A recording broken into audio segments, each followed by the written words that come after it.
let's start. Kayena vacha chittena pamadena maya katang achayang kamame bhante buri panya tathagata kayena vacha chittena pamadena maya katang achayang kamame dhamma sanditika akalika kayena vacha chittena pamadena maya katang achayang kamame sangha supatipanna anuttara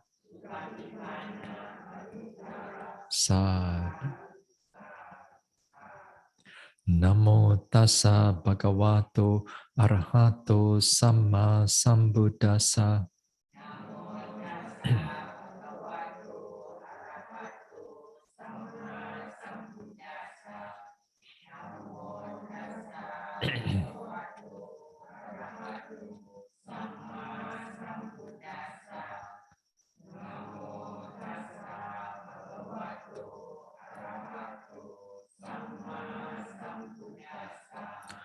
Buddhang saranang gacchami. Dhammang saranang gacchami. Sanghang saranang gacchami.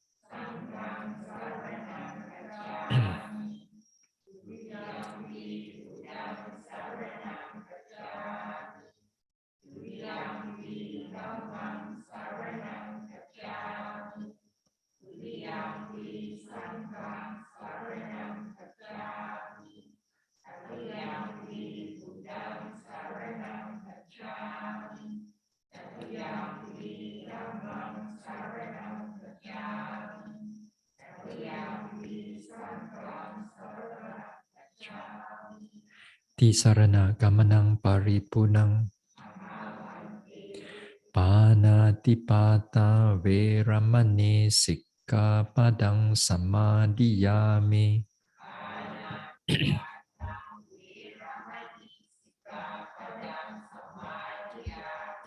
Adina dana veramani sikkhapadang samadhiyami.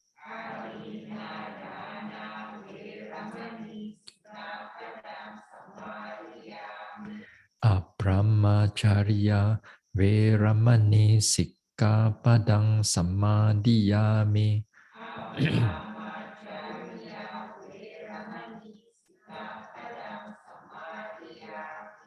Musawada veramani sikkhapadang samadhiyami.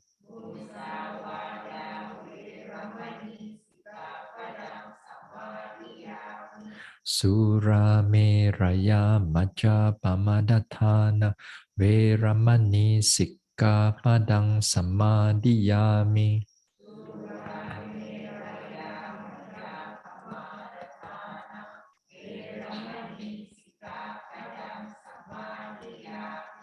Vikala bhojana veramani sikkhapadang samadhiyami.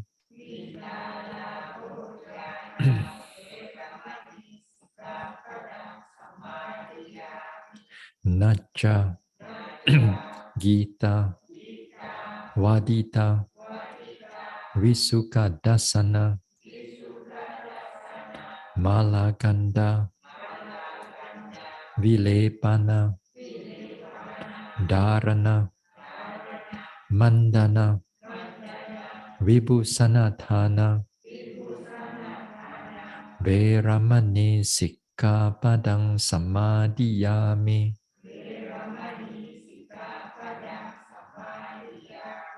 Uchasayana Mahasayana Veramani sikkhapadang Sikkhapadang samadhiyami.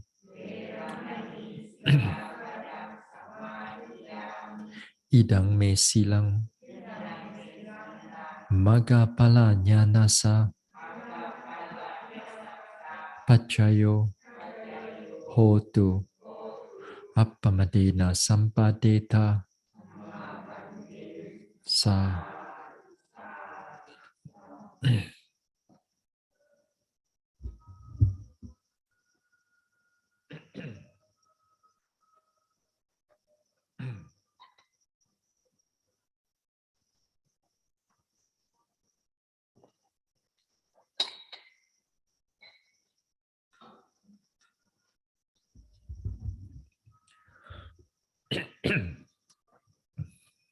Right.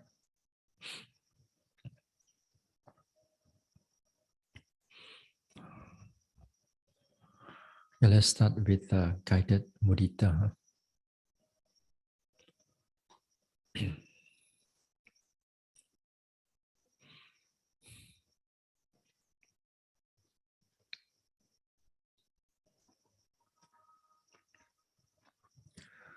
Right, let us all relax here.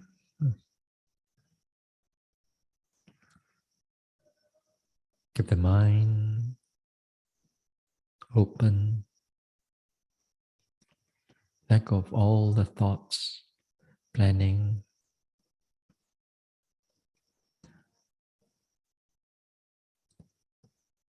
Being here, being peaceful, being mindful, being present.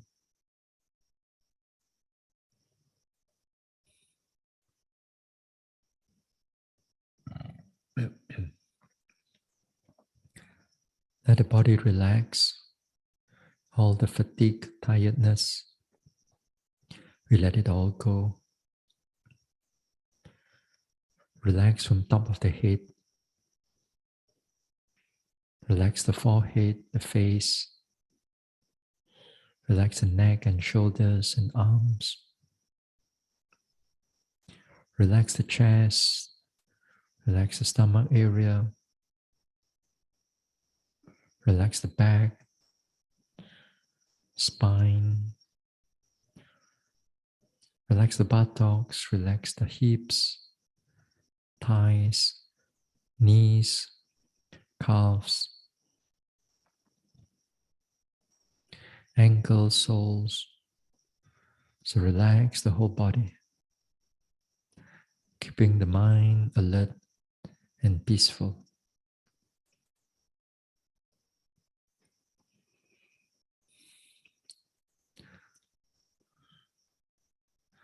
Now let us recall in the past some dana or offerings or certain services that we have done.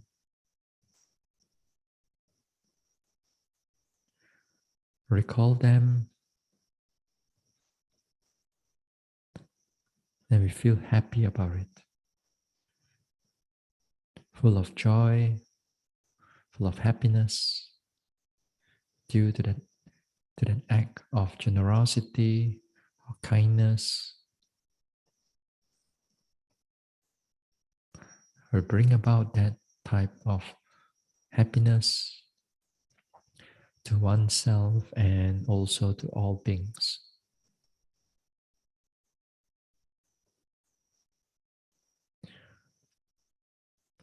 Whatever material gains I've accumulated from the past,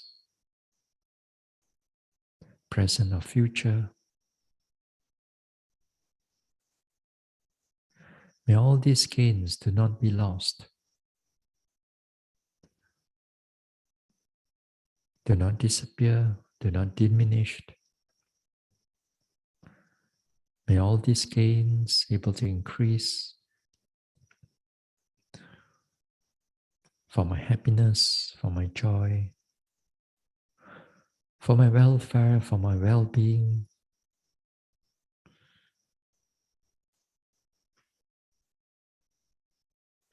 And whatever spiritual gains that I've accumulated from the past or present or future. May all these gains do not disappear, do not diminish, do not be lost. May all these gains able to increase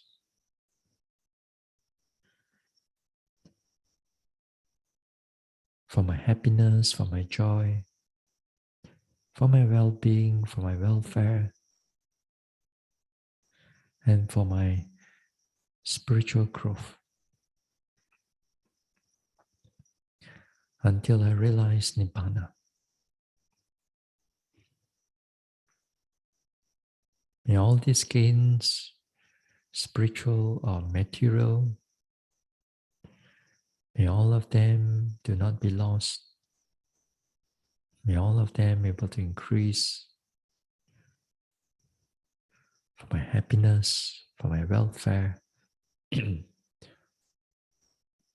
for my spiritual growth.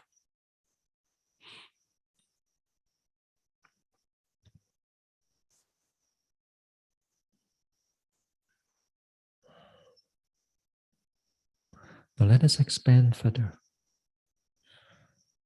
Let us reach out to all the beings around here, monks or nuns, yogis, to the workers, helpers, volunteers, donors and sponsors, to all the garden devas of this center, to all other devas residing in this neighborhood, to all the betas and animals, big or small, far or near, seen or unseen.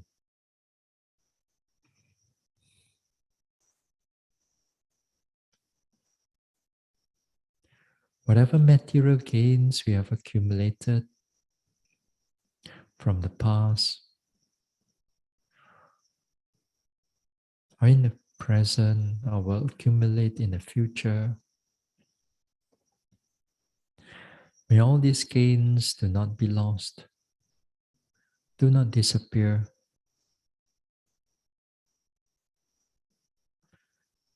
May all their gains, may all our gains able to increase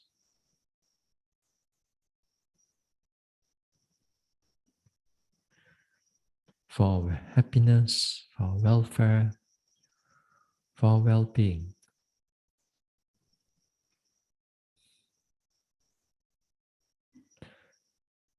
Whatever spiritual gains we have accumulated from the past, present, or in the future, may all these gains, may all these gains able to increase and not be lost, able to, may all these gains do not disappear.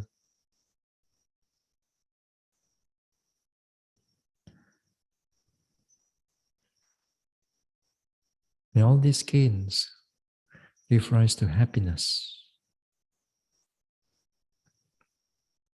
give rise to joy, give rise to well-being, welfare. May all our spiritual gains do not disappear, do not be lost. May all our spiritual gains able to increase for our happiness and welfare and for our spiritual growth.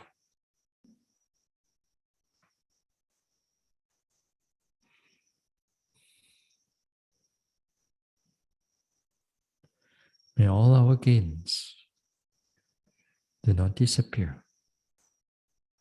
May all our gains able to increase for our happiness, for our welfare, for our spiritual growth.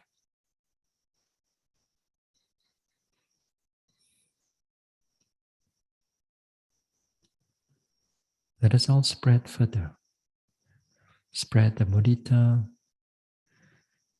to all the beings in this country, whether they're humans or non-humans, devas or petas, animals big, small, far or near, seen or unseen.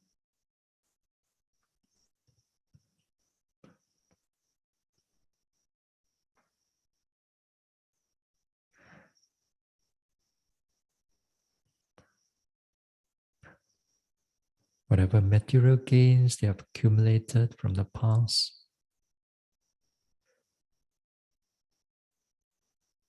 may all their gains do not be lost. Do not disappear.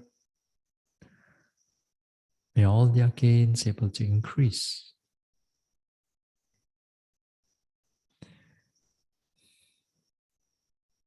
May all their gains give them happiness, give them joy, for their welfare, for their well-being. May all their spiritual gains do not be lost, do not disappear. May all their spiritual gains able to increase. May all these gains give them happiness, joy, and for their spiritual growth.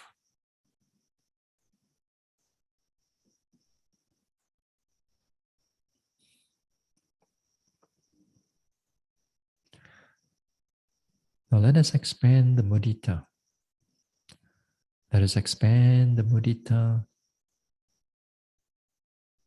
to all the beings in this world.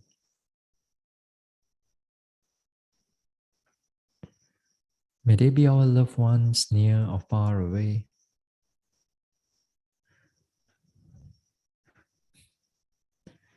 To all the beings, to all the humans we do not know wherever they are, or to those whom we dislike or those who dislike us. To all the guardian devas of the Buddha Sasana, to all other devas residing in this world.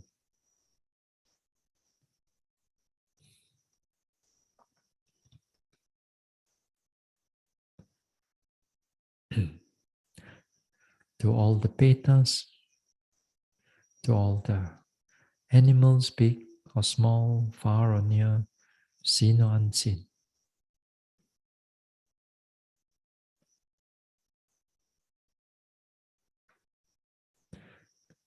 May all their material gains accumulated from the past or in the present or will accumulate in the future. May all their gains do not disappear, do not be lost.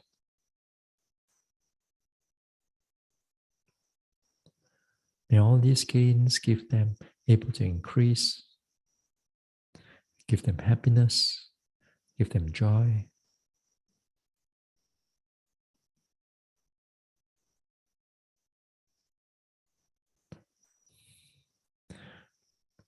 May all their spiritual gains they have accumulated from the past, present, or will accumulate in the future. May all these gains do not be lost, do not disappear. May all their gains able to increase.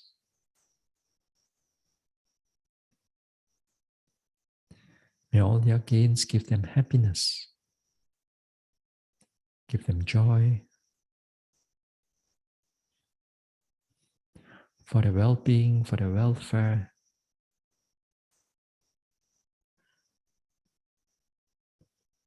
for our spiritual growth.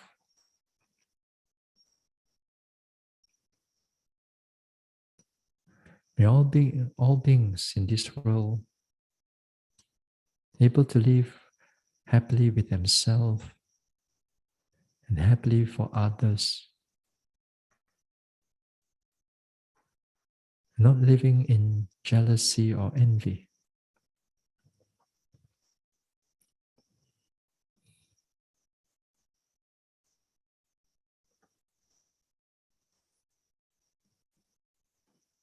May all their spiritual gains, material or spiritual, may all their gains able to increase, give them happiness and joy,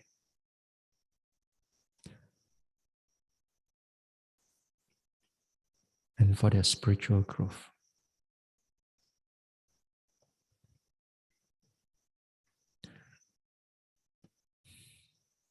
Now let us expand. Let us expand this mudita without boundary, without condition, without exception,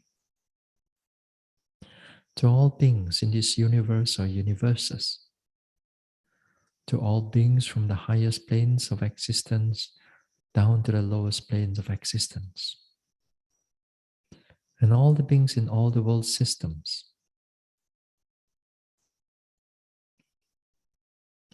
May all beings without exception, whatever material gains they have accumulated from the past, present, or will accumulate in the future, may all their gains do not disappear. May all their gains give them happiness, give them joy. May all their happiness, may all their gains for their welfare, for their well-being, whatever spiritual gains they have accumulated from the past, present, or will accumulate in the future, may all their gains do not disappear.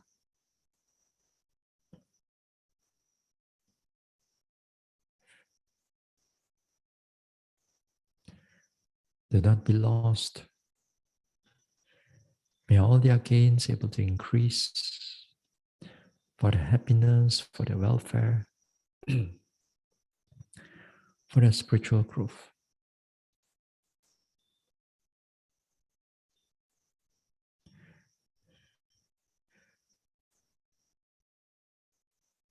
All beings without exception, whatever gains they have accumulated from the past, present, or future, may all their gains able to increase and not disappear. May all their gains give them happiness, joy,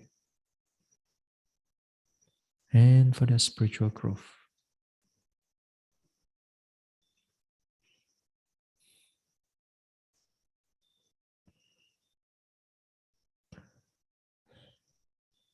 And slowly we let go of the mudita. Let go of the mudita, we slowly bring back the mind to the body. Feel the body, feel the rise and fall of the abdomen. Feel the sensation. Then we can slowly open our eyes.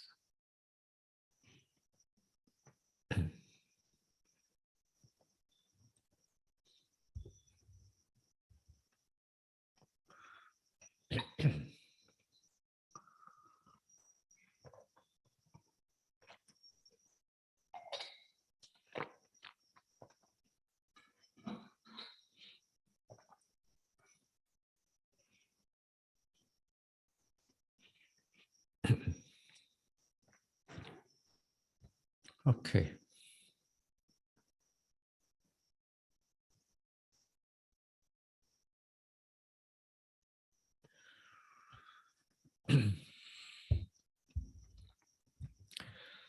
So, last 2 weeks or so, now we have been talking about the nature of tranquility.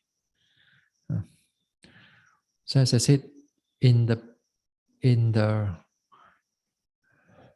7 factors of enlightenment, when we talk about tranquility, when it comes in as a meditation, during meditation, during mental cultivation, this nature of tranquility, it quiets all the noise, mental noise.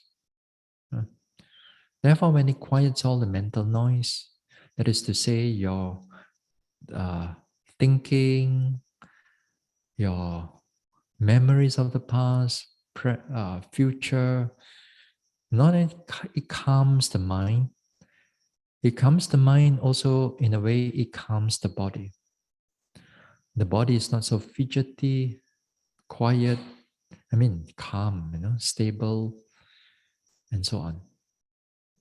Uh, It comes to a time, this type of tranquility, when it becomes prominent, sometimes you can notice it during in the practice, and that even at times the labeling also cannot arise.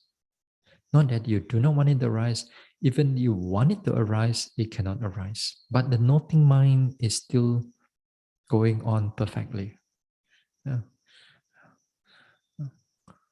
If it is tranquility also, the mind is, the mind is really calm. So this type of tranquility usually is not uh,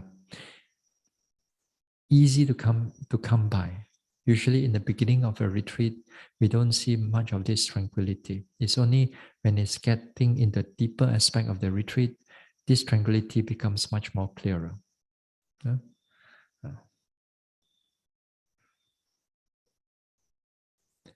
But then when talk about this tranquility also, a number of talks also, I connected it back to the hindrances, especially the sensual desire, ill will, restless mind, and the skeptical doubt or self-doubt. This type of hindrances, they are all agitation of the mind. So tranquility and agitation, they are opposite of each other. So nevertheless, although they are fall under hindrances, we still need to quiet them down. Quiet them. May not be perfect, but it reduces them into so much. Therefore, when we come into a retreat, it's much easier for us to develop the mind. Some of the talks is not only for during in the retreat, some of the talks also basically connected to what you do out there. So what you do out there, it also helped to decrease a lot of all our noisy mind or a lot of thinking mind. Therefore, when we're able to do that, then we come into a retreat, the mind is so much more ready. So if you're able to do those things, then well and good. Yeah. So that one also we cover quite a lot.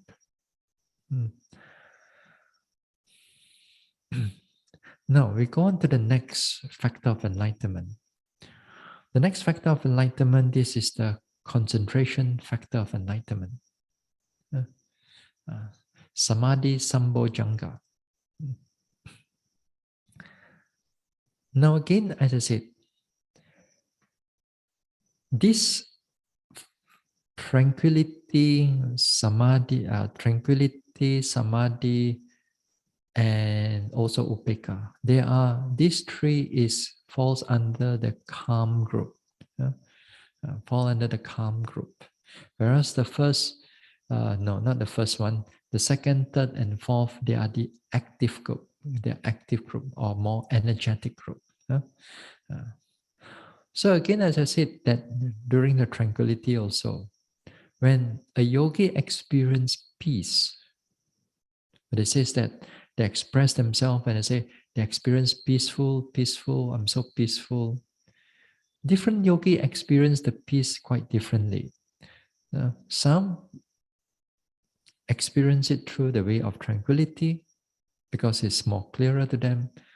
Some is because the concentration is more clearer to them and also it comes as peaceful.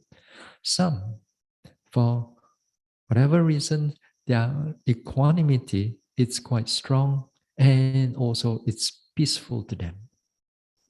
So when I say peace, that can be quite different in each and every one of us. Uh,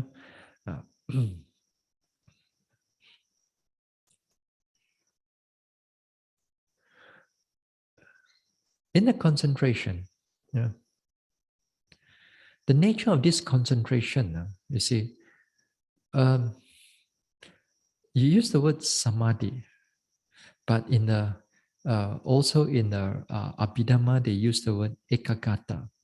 Ekagata here, it's what? One-pointedness. Yeah, one-pointedness. But you have to be careful of the word one-pointedness. Because the one-pointedness, if you just only learn Abhidhamma, then it's not a problem.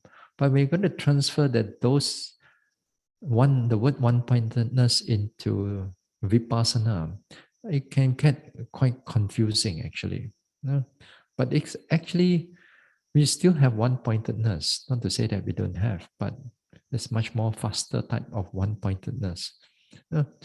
Anyway, we're going to explain all these type of things. Yeah? Now, the nature of this samadhi, nature of this concentration, this nature, when it's there, the mind is not distracted. Non-distraction, it is quality, it's characteristic. Non-wandering. Yeah? For example, sometimes you meditate, yeah, and your mind is alert on your object, and you know that what you are noting, clearly everything is happening. Then there is like a sound outside there, or music outside, or some noises outside. Talking about noises, this 1 or 2 days, it's going to be a bit noisy because we need to clean up some of the places here, especially the men's side. And then after that, maybe 1 or 2 more days, we're going to clean up the ladies' side because a lot of too much, it gets moldy, it gets a lot mossy, it can be very slippery. Yeah. So we need to clear that thing. So just back up for 1 or 2 days, hopefully. So as I said, the noises, sometimes you hear the noises, but your mind is still fully alert of what is going on with the object. It does not mean that you do not know what you do not know what the noises. It's just that the mind is not wander out into those objects. It stays with the object that is currently you are taking up. It knows, doesn't mean that you do not know. So it's non-wandering. So it gets stronger this time. When it gets stronger, the mind truly, it doesn't really go at all. It's really able to stay on whatever meditation object they are in. It is there. So here is a simple example. We call it non-wandering. When it arises, when it manifests, when it becomes strong, what the yogi feel also in the Abhidhamma or in the text also, we call it as peace, upasama, peace, the word upasama, peaceful. So you see, even the text, says that when the concentration becomes strong, the mind is peaceful. The mind is not distracted to all other objects. Yeah. So it's like that. But here, as a meditator, then it will always be good that when we meditate in this vipassana especially, We must learn, at least we must learn to differentiate what is mindfulness and what is concentration. And that is important. If you do not know, learn how to differentiate between these two, most of the time, a yogi, it will go into concentration and the mindfulness is less. In other words, too much concentration. Begin the meditation only, too much concentration.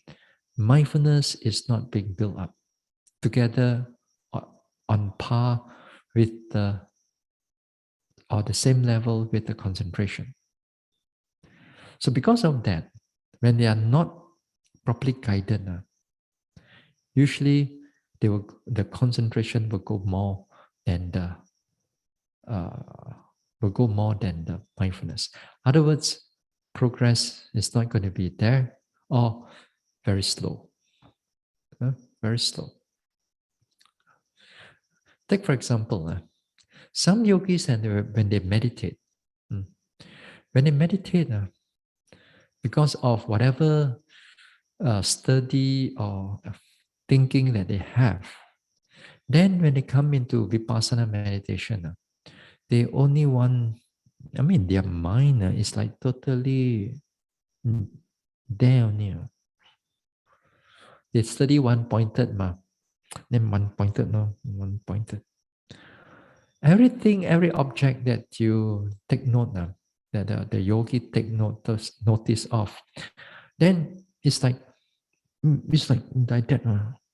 Even they meditate also, you see the forehead also like the head here, the forehead here, all like so stressful. Then they try to mentally they are trying to drill everything in, like every object they want to like muscle everything they want to like because they try to scrutinize the whole thing. Sometimes the teacher says, "Oh, you pay attention, you note, you aim properly, then you notice it carefully, you notice it thoroughly." So, because of that, what they hear and what they do is can be quite different thing. So, when they do it, they like to everything very small. To sometimes even the rising and falling is so tiny. They try to look through a pinhole like that. Then or even the pain comes in, they try to drill inside the pain and then try to just one pinhole there. Non-distraction, they say non-distraction. So just one pinhole. They look at everything. So with this type of attitude they have,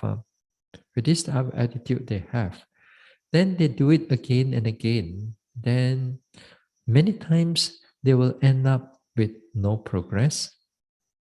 Not only no progress, they end up with a lot of headache, a lot of migraine. Instead, the body become relaxed, the body become very tense up. Even they do walking meditation, also the same thing. You can see that they're like even sometimes the eyes are so big. So try to again like if they cannot see what is going on already, they try to notice every small little sensation because they hear it or they read about it, Then they try to everything. So with this type, you're not going to go anywhere further.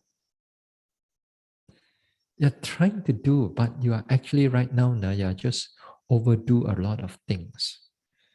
With that over concentration, the concentration become too much. But they thought that this is the way of mindfulness. They thought that this is the nature of mindfulness, is that you are supposed to do like that. So they begin to, they misinform or they, due to the ignorance, they mix up between what is concentration and what is mindfulness. Mindfulness, as I said, these are the most crucial this is a crucial ingredient for the development. Again and again, every retreat, I start off with mindfulness. And mindfulness, if the mindfulness is there, you don't have to worry about concentration because it will come together. And when it comes together, it will not overshoot. The concentration will not overshoot. And that you don't have to worry. The thing is that we have to recognize the nature of mindfulness again and again. So when the mindfulness is there, then the concentration comes together with it at the background. Then with that, the progress will start coming in. No? But you cannot do the other way. You cannot do like you want concentration, you don't want mindfulness. Cannot. And it cannot. Yeah. It has to come with mindfulness. When the mindfulness comes in, everything will start coming in together. Okay? So therefore, the mindfulness here is that you are present, truly present of what is happening right in front of you. You're not in the past, you're not in the this one, you're not in your story. Yeah, you truly know what is going on. And when you truly know what is going on at that time, the mind here, it's knowing what is there. It knows that when things are clear, it knows that things are clear. At the present, if the things are not clear, it knows also that things are not clear. Yeah. When the things disappear, it knows the thing disappear. When the object appear, it knows the object appear. The object goes in this way, it knows the object goes in this way. The object do that way, it knows the object goes that way. Yeah. So it's the presentness. You take note of the presentness of an object, the characteristic of an object of what is going on at that time, rather than trying to narrow down your object. Yeah. Sometimes object may not be so clear. Yeah, rising, falling may not be so clear. Then we always say you go and look for another prominent object, because the prominent object, as you pay attention to the prominent object, mindfulness arises. If the object is currently is not clear anymore, it's become very small, not clear, and you try to look at it again some more, try to look at it, other objects become prominent, you don't want to look at it, and you want to look at that small little thing, then you're going to go calm, that over concentration is going to come in. So you must learn to note object after object after object when they are become prominent to you. So prominency of the object, it's a cause for mindfulness to arise. Clarity of the object. So other words, in our vipassana, we say that you learn to take up from one object to another object to another object. If those object becomes, if the object become clearer. Sometimes in the practice, also after you have been here for some time, sometimes the objects comes in clear, 3 or 4 or 5 come together. Yeah? 3 or 4 or 5 come together as if like your mind is able to take them all. So this time, if it's happened like that to you, and it's happened in such a way, you got to see them in such a way. Not because you think of what you study in the book, that one mind can only take one object only. But right now, things are happening like that. But usually, as I said, yogis, if they are misinformed, they will always go back to what they want to think rather than what is really happening to them. So what is happening to them in front right now? That they see what is these things happening. So like this time, the mindfulness is like it widens up. It widens up. It's not like taking just one object, but it widens up what is happening there. That is also the nature of mindfulness. So you pay attention to this type of, at least you're aware that mindfulness is happening in this way, rather than trying to drill into small little things and so on. uh. So at least we know a little bit of differences. Although you may not know all the theoretical words and so on, don't worry about it. Those words on, you want to go academic, okay, you go with this one. What is important as a yogi, that when it happens right in front of you, you know how to differentiate them. uh. So this is, at least we must know the differences of the between concentration and mindfulness. Yeah? Concentration and mindfulness. Now, usually in the Vipassana meditation, we use the word what? Kanika Samadhi. Moment to moment concentration or momentary concentration. Yeah? We're going to talk about it also. Yeah? Momentary concentration. But Vipassana, not just only momentary concentration also. And then later we'll talk about it.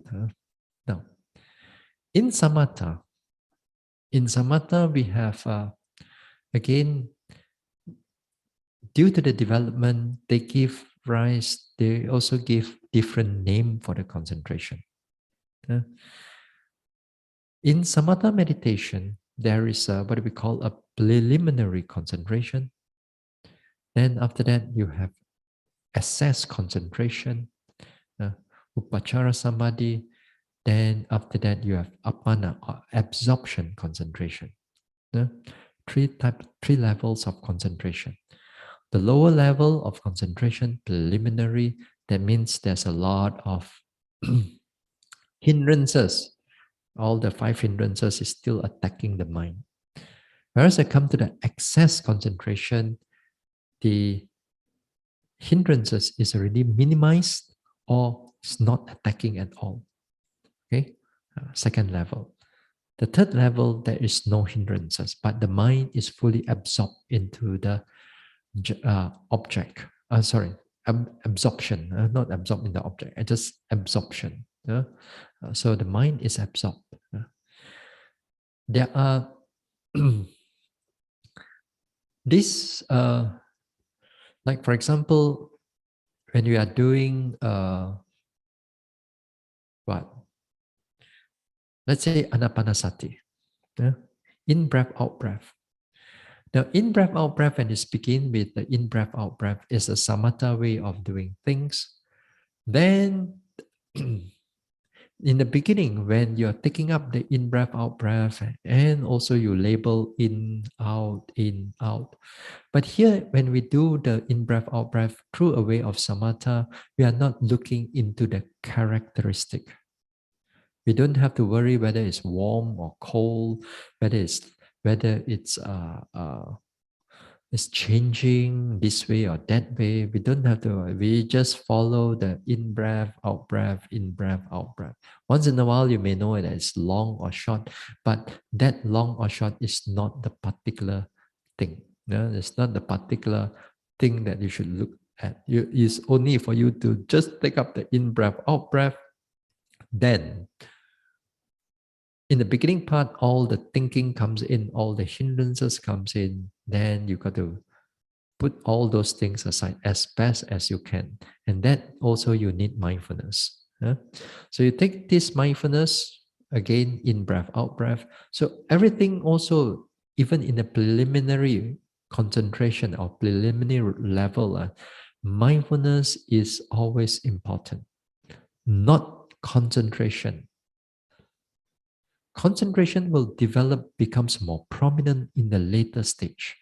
But if in a samatha meditation, if you don't start off with mindfulness, you're not going to able to hold your object. Because if you just take up the in-breath, out-breath without mindfulness, let's say, again, the whole mind going to narrow down into a very small little thing. Then your whole In breath, out breath become nothing, nothing, gone. It's only when the mindfulness comes in breath, out breath become very clear, stabilized. Yeah. Now, let's say you practice it out, I mean, day in, day out now, huh? And after some time, you're able to develop. Now, with this type of development, normally, uh, with the in breath, out breath, sometimes it begins to produce a mental image. A mental image. Mental image means that created by the mind. Actually, not you created. It created on its own. Yeah? The mind will create on its own an image which is connected to the in breath, out breath. Yeah? If this in breath, out breath is disturbed by hindrances, let's say, then this image also habis, got very fragile, very fragile. So because of that, so a yogi has to train. That samatha yogi has to train and train and train until they can take up the in breath, out breath much more stabilized. Then this uh, mental image becomes clearer. Also, at the same time, the five hindrance is not attacking so much anymore. So when the hindrance is not so much attacking anymore, then this mental image will become clearer. It become clearer and clearer, and then after that, it will start to overwhelm the body in breath, out breath, Then this type of in breath, out breath, you slowly let it go, and you begin to take up this mental image. So you take up this mental image. Again here, mindfulness also, it must be there in order to stabilize the thing. Because when the mindfulness is there, it protects the whole mind. It protects that created image from being kacau by the five hindrances, by disturbed by the five hindrances. So it has to be there. So as the mindfulness gets stronger, then this time the mind gets calm. Because one thing you will see a lot of more calmness here is when there's no changing. You don't look at changes like what we do in Vipassana. It's only one object only, and you try to stabilize it. One object and you try to stabilize it. And then as you stabilize it further and further, the hindrances getting less and less until this type of image become very bright, very clear. Yeah? As if like it's a real in-breath, out-breath. Or it's a very clear object. Sometimes for some people, they say that it's a very soft brightness or something like that. Yeah? Some people, they just experience a mental image of an in-breath, out-breath, something that is up and down. Yeah? Uh, uh, so it all depends on each and every yogi. So when they do that thing, the more that the mindfulness and the concentration becomes clearer, then as I said, the hindrances become less and less. The mindfulness is still there, but this time the concentration manifests itself to become more clearer. That's why you see that there's a lot of calm and peacefulness. You don't have to worry about your leg pain. You don't have to worry about this tension or that tension. So more or less that your mind is not distracted to all other objects. You're not distracted to all the pain and sensation and all that thing. So because you don't get distracted to all those type of things, your mind remains peaceful. And then this time, the concentration becomes clearer. So this is all we come into the excess concentration. Although I summarize it, hey, it's not as easy, I tell you. Although you don't have to watch pain, this and that, it's not as easy because the hindrances is still there. So let's say you can able to progress. The way that you're able to progress, the object is still clear to you, If this image, if this image begins to disappear, let's say, And then your mind is not observing the object. That means you are going out of the whole samatha path, Doesn't mean that samatha path you don't go out, You can still go out from this whole samatha path. Because sometimes the nature of samatha thing is that if you don't hold on to your object, if you don't watch your object, even the mental created object, you will go on to samatha upakilesa also. You see, when it have light, it begin to attach to the light. Oh, it's beautiful, it's nice, and craving is there. When the craving is there, then the progress will not go any more further. That means you're out of the whole samatha thing. Just like we talked about it on Saturday, those people who have lights and so on the question. Similar thing in samatha. So again and again, a yogi must learn to take up on the object. Don't get distracted by the lights.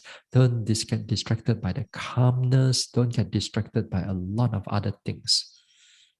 Just make sure that you just stay with the in-breath, stay with the image there.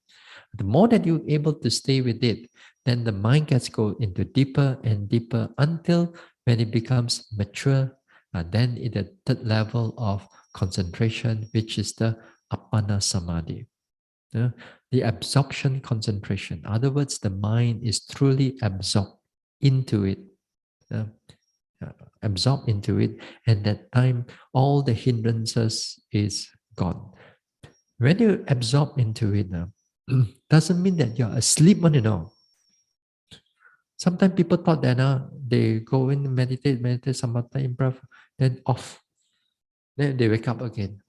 Oh, wow, some jhana liao. No, they are sleeping only. This is not. This is not. This is not jhana or whatever nonsense. When it's inside the jhana, your faculties of your mind is still fully alert, fully at the optimum level. It's so high, it's so clear that your mind is not distracted at all and able to notice what is going on. In the beginning, sometimes with the jhana, you don't even know what is outside there. You don't even hear what is outside there because the mind is fully absorbed. But later on, when the mind is much more skillful, then it gets better. Yeah, it knows the surrounding a little bit after that. But of course, if he wants to go in much more deeper, then fine. So anyway, the thing is that when you do samatha meditation, the manifestation of peace becomes quite clear. Calmness is quite clear. So therefore, it says that samatha meditation is very much connected to concentration, which is true. In a way, it's true because of its peacefulness. Its peacefulness is there. But does not mean that samatha don't have the faculty of wisdom is not there. No? The faculty of wisdom also is still there. You know when is the time for you to go deeper, when is the time for you to this, for you to able to switch from preliminary to this one, and when from excess for you to able to go into this one, and when for you to come out from there. Even when you go into the jhana, you come out from it from after the jhana. Wisdom factor is the one that you can able to differentiate which one is vitaka, which one is vichara, which one is piti, sukha, ekagata.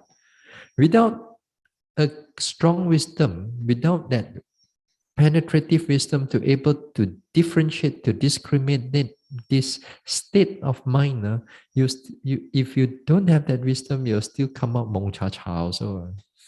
I mean, it's already good now, but because of the wisdom is not there, you cannot able to differentiate. Because again here, vitaka and vichara is a very narrow thing only. They all come together. So it's not as easy as you think it is, actually. Yeah. Some people they experience like vitaka, vichara, piti, eka, sukha before they even attain jhana. Yes, of course you have those things, but sometimes just because you experience those things doesn't mean that there's jhana. You already seen jhana, not yet. So you are fully alert in the jhana and so on until you come out from it. Now you see, when you have this jhana, let's say this absorption, this jhana, then later on you want to switch over to vipassana. We talk about a little bit on Saturday on the Q&A. Now, because of you can able to go into jhana and all the hindrances already been taken care of. Then, in other words, when you meditate, not much of sleepiness anymore, not much of thinking mind, not much of sensual desire, not much of ill will, not much of doubt. Everything is just sun sun. That time, you just switch over to see the characteristics of the object of the body and mind. Then you don't have to worry about all the hindrances. So that's why in the past, when you have the time, during the Buddha's time, as a monk or nun, they have much time. So they develop samatha. Because they develop samatha, then they cool off all the hindrances and everything, then bring all the concentration, the mindfulness into vipassana. So when you're able to put into all the thing into vipassana, then everything becomes very clear, very sharp, and very, very, very, a lot of things that you can see. And that time, if you can do that, you don't have to worry too much on walking meditation. Because here, you can see that only you do a lot of good walking meditation, then only you're sitting got something. That one is powered by the jhana already. Powered by the jhana, then everything comes in, everything becomes very clear. Yeah? But nevertheless, walking also is still good. Even those people who have done jhana and so on, they come out, they still do walking because walking also give rise to, it stabilize the mind, it give you the body health and all that thing. Yeah? So, so this is on the samatha level. It's on the samatha level. Yeah, it's good for us to know. It's good for us to know. Now we cross over to the vipassana type. Yeah? In the vipassana type, I think this is my opinion. There's also like a preliminary concentration. Then after that, it comes in appana samadhi also. Preliminary appana samadhi. Preliminary kanika samadhi, momentary concentration. Then after that, there is also appana samadhi also. Yeah. Now, the appana, the absorption concentration here, this belongs to the nibbana already. When you see nibbana as an object, all right? This is an absorption concentration. No more kanika samadhi. Kanika samadhi, because it's moment to moment change, you see the moment to moment things. Anything that is still moment to moment is still samsara. So, absorption, when you see nibbana, there's no arising and passing away.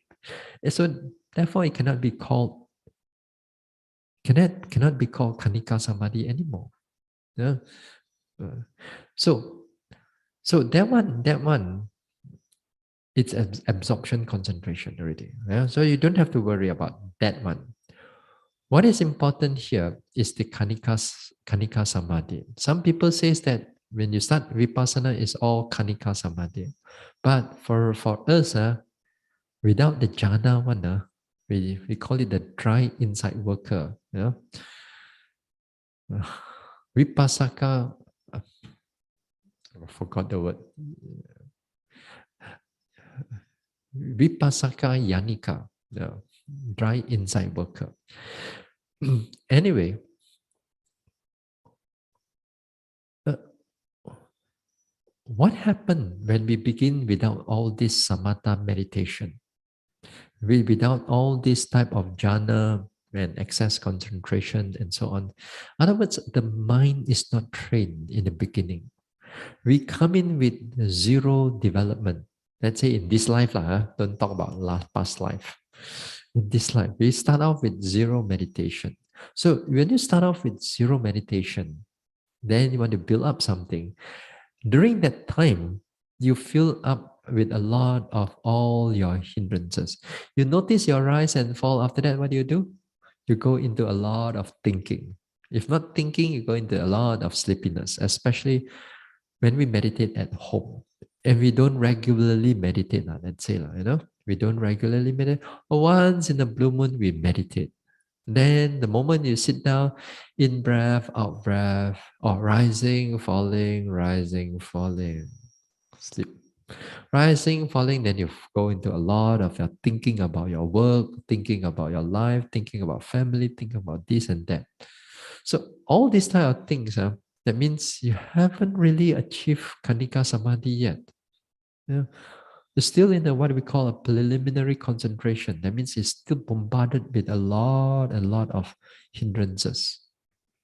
Yeah. Then after that, if you start to do retreats, or you have been more regular into the practice, and when you start to begin to do retreats, that is where after a number of days, after all the sleepiness, all the thinking, this is where your Kanika Samadhi starts to come in. You begin to pay attention, like from one object to another object to another object. Lifting, pushing, dropping, touching, pressing, hard, soft, warm, cold. What is going on there? Yeah. So when you notice these things, that means Kanika Samadhi is coming in, right? When you're able to watch like rising, falling, and then pain arises, you notice the pain. After noticing the pain, after some itchiness arising, you notice some itchiness, you notice its pressure, you notice its biting, painful, unpleasantness. Then when you take, for example, when you're able to notice from one object to another object, then the Kanika Samadhi come in. Huh? Now, the process of this Kanika Samadhi, it also needs to be explained a little bit. Because I read that in the Facebook, people wrote whatever there, even by monks. It says that this Kanika Samadhi is no point for us to develop. They are all very weak concentration. Yeah. How could you just jump from one object to another object? When you jump from one object, your mind disperses away. So because of that, sometimes they write into this one. Then we already know that they do not know what is meant by Kanika Samadhi. Yeah. Yeah. This one. Now, in the process of Kanika Samadhi, what happened is that the nature of this concentration. You see, the nature of concentration, it has its, non-wandering as an object. But at the same time, what it does is that it holds together. What it holds together, it holds all your mindfulness together, it holds the effort together, it holds the wisdom, it holds the vitaka, it holds the vichara, it holds the maybe the joy is there, it holds the equanimity, so that they all being held together, and that holding on is being put onto the present object. Yeah? The whole thing is being held together, then it put on the present object. Each and every of the component inside there, of these noting components, inside there, they all do their own function. For example, if you have mindfulness, then mindfulness go near to the object. right? It does its function. It goes near to the object. It goes face to face to the object. What does a wisdom factor do? A wisdom factor scrutinizes the object, scrutinize whether this object is rising, passing away, whether this object is going long, short, fast, slow. What is going on there? Uh, then the vitaka, for example, vitaka is like it's aiming there. It's aims there, right there. That object means that object. Aims there. So like vichara is like it has the power of like a magnet. It's just stuck there to the object. Stay there to the object. So they call it rubbing on the object or landing on the object. It's just there. So the concentration is all these things is hold them. It does its function by holding them together so that all the object does its function. So in other words, a noting mind, that the mind that pays attention to the object, that it holds together all these components together onto that particular present object. Okay? That's how the noting mind works. Everything they do their own functions. Now, we use the word kanika here is like, for example, if you take a lifting, pushing, dropping. In the lifting, the whole noting mind, all these components is being held together and onto the whole lifting, right? Is on the whole lifting. Then when you go into the pushing, this noting mind is already gone. Then there's a new noting mind is already on top of the pushing already.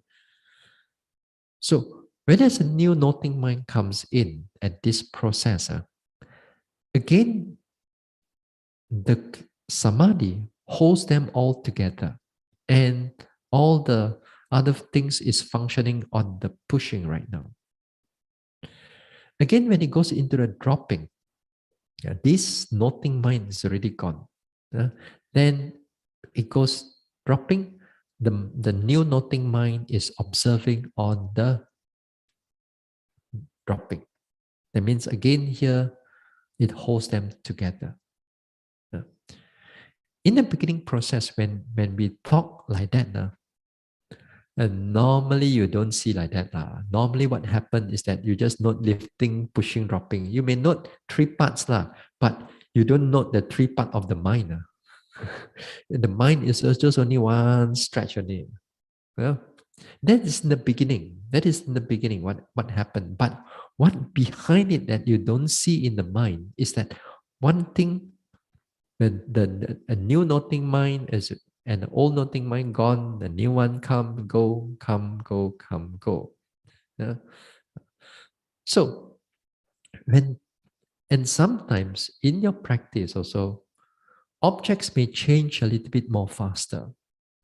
Say for example, like arising and falling, and then it goes two rising, two falling, three rising, three falling, let's say. So even in the three rising, let's say, each rising is a new noting mind. The next rising is a noting mind. The next rising is a noting mind. When it drops again, next rising, then a new noting mind. So the more that it goes faster, even it lasts for one arising and passing away.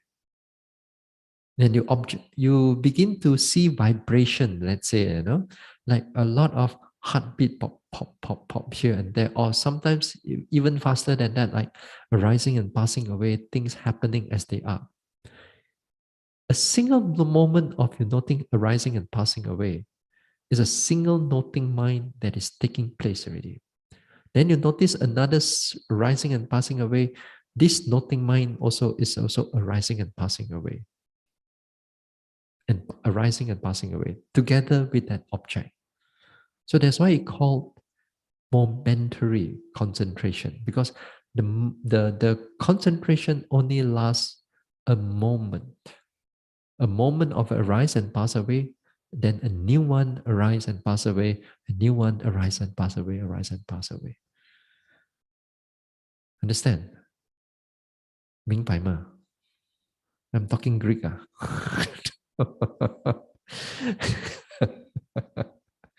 Hey, this one, what happened is that we are trying to slow down, the whole movie, we're trying to slow down the mental movie, trying to slow down to see how the process works theoretically, like at least, just to explain to you what it means by momentariness of an object. Oh, sorry, momentariness of the concentration. It takes object moment after moment. You only will see this momentariness of the object. You will see that in a deeper aspect of the development. Yeah. Sometimes also you may see it in the first insight. Sometimes for some people, like for example, this one is a bit gross. And even in the first insight, they see like the mind is one part, the body is one part. Then sometimes three parts rising, three mind arising. But you just feel the mind only, but you don't feel the components of what is going on inside there. Yeah. So when you go into the deeper aspect of meditation, some yogis which are more clearer, they can notice this type of things happening.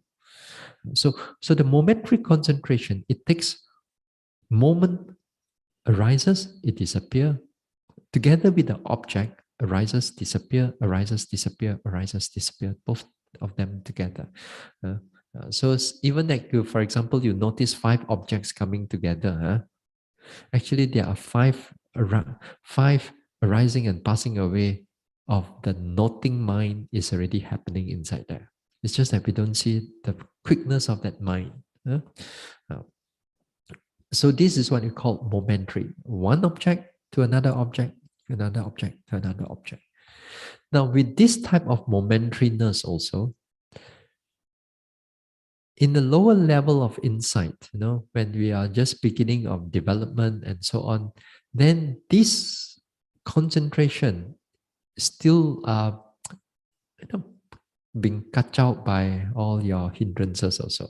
It's the same. It hasn't been cut out, all the hindrances after your sleepiness come in and so on, because that momentariness on the object is not that strong yet. Then when you go into deeper aspect of the meditation, when you begin to see a lot of arising and passing away, when you see a lot of arising and passing away, that time, the momentariness of the concentration, the momentary concentration also become very powerful. So powerful in the sense that they can prevent hindrances from coming in. Even the yogis sit there for 1 hour. The moment they start noting only, everything is starting, arising and passing away, changing everything, until the bell rings, without thinking come in, without sleepiness come in, without distraction coming in at all. Any object that comes in, you can able to follow it carefully. So, but they are not enlightened yet. They're not enlightened yet, but they are still able to notice all these type of things. So they are powerful. They are really powerful, this concentration. And the mind is powerful, so powerful that it can able, even like when you meditate, even there's sound outside there, it's not so, they are not distracted by at all, and so on. So it's quite powerful. Yeah? Yeah. Even like the Sayadaw U Pandita here, the late Sayadaw U Pandita, he also mentioned about Vipassana jhana also, which I don't use that term that much, because this type of term sometimes bring about a lot of confusion to a lot of yogis. A lot of confusion to the yogis. Usually I don't do that. But what they are trying to mean about Vipassana jhana, again here the word jhana may not be all the time the same. Yeah. Because in the Pali, the word jhana can mean to meditate, To meditate, just like what you are doing, just to meditate, does not mean that absorption. Doesn't mean absorption in the Pali, Uh, or you can have a deeper aspect where the mind is free from all the hindrances and so on. Uh, You use the word vipassana jhana also. In fact, that when it comes in a different insight, then that the like in the samatha meditation, we have vitaka, vichara, piti, sukha, and ekagata. These 5 components. You can see that quite clearly in a certain level. Then as like in samatha jhana also, as you go into a higher level of jhana, then like vitaka is eliminated. And or after that, vichara eliminated. Then after that, the joy eliminated in the following higher jhana. And then after that, uh, the sukha also eliminated as you go into a higher jhana. In the same thing also, when you go into the higher insights, certain insights you begin to eliminate vitaka also. You begin to eliminate the vichara also. You begin to eliminate joy, pity, and only concentration and equanimity becomes the most prominent one. Even one before attains enlightenment. Yeah? So that's why they give rise to call this vipassana jhana also, in a way, because it mimics the quality of a samatha jhana. Yeah? At the same time, at that time, what is important don't worry about all these things. What is important about this kanika samadhi is that the higher that you go, the less distraction that you will have. The less distraction, the more that the mind can able to know what is going on with the whole body. And again here, when we do this kanika samadhi, when we do this vipassana meditation, although the mind is taking up one object at one moment of time, but because of the dynamicness of our and also the very fast nature of our mind, please don't think of it like the mind can take only one object at one time. When the mind can take up one object at one time, this is a very, a light speed. You try to slow down the whole light speed into a more in the minute form. The mind is so fast. So next time when you pay attention to your object, don't think of it just this can take one thing at one time. You can take several things at as if like one moment, but the mind is going very fast.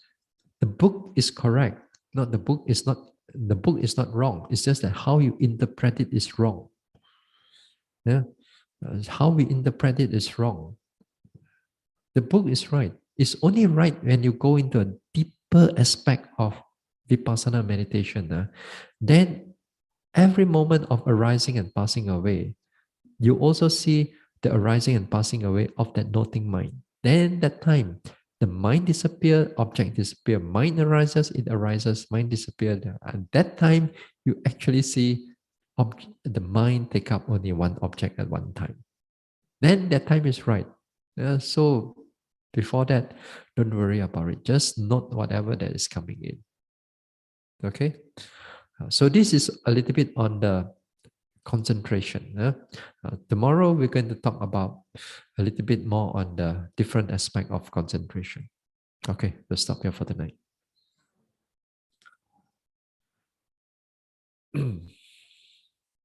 I share merits.